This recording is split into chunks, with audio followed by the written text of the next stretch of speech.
For today's writing lesson, we're going to take a little bit of a switch from what we have been doing. And instead of you looking at your own writing pieces, today you're going to use our writing checklist to look at an example text. So, a text that was written for you to look at. So, on this first slide here, in the blue text, you will see that example writing piece that you are going to look at during this assignment. So you will read this example writing piece, and after you read it, you're going to click through the slides, and on the slides, we have the writing checklist broken up into pieces for you to decide what you think, as the teacher, you should give this writer on the checklist. So first, I'm going to read this writing piece out loud to you, but you will have the writing piece in the slides when you click through in your Google Classroom, so you will be able to read it again yourself as many times as you need. So it says, "We walked to the line and it was long, so we walked to another ride. I am mad we can't go on the roller coaster," I said to Mom. Mom said we could get ice cream to cheer me up, so we went and had ice cream. I liked it, and then we went on some more rides, and then when the day was done, we had to go home. It was a fun day. The end. So what you're going to do is you are going to click through the slides. And as you click through the slides, you will see the parts of the writing checklist here. We have the various parts about structure.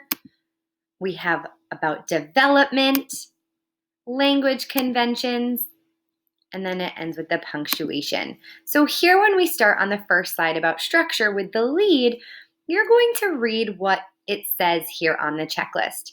And for the lead, it says, "I thought about how to write a good beginning, and I chose a way to start my story.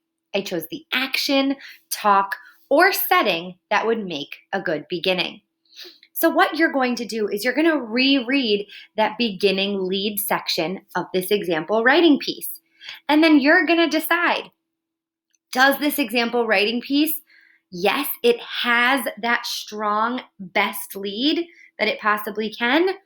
It's starting to. It maybe has some of it, or no, it doesn't have it at all. And on every slide, you will see these red dots.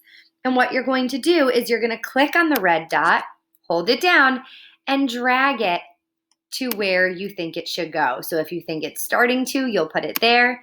If you think it's not yet, you'll put it on not yet. Or if you think it's yes, you'll move it to yes. So you need to make sure that on every slide, that red dot is placed over the part on the checklist that you think correctly decides if this writer has done those things. So remember, think like a teacher. So think to yourself, what would Miss Quinn and Miss Foley say about this writing piece? Would they say that, yes, this writer did this? Well, they're starting to do it. Or no, they are definitely not doing this yet, and they need to work on it. After you have filled out all of the parts of the checklist, on slide 7, on the very last slide, it asks you to look back over all the parts of the checklist that you filled out and to decide what you think this writer needs to work on. Set a goal for this writer. What area does this writer really need to focus on? Is it its structure and the leads? Is it punctuation, spelling? Is it elaborating and adding details? Pick one area that you think is the most important that this writer focuses on first. And you're going to type it right here into this box about what you think that writer should focus on. And then you're going to also say why this writer should focus on this. You need to think like a teacher and don't just tell what they need to do, but you need to tell them why they need to. Because their story is lacking details, or because their story has lots of spelling errors or no punctuation. So make sure that you explain the why behind what you chose. So again, reread the passage as many times as you need. And I recommend reading the passage every single time you're looking at a new part of the checklist. And then on the slides, when you have that red circle, remember you click and drag that red circle over to which box you think matches how that writer did. All right, writers, we cannot wait to see you put on your teacher hats and decide how this writer did.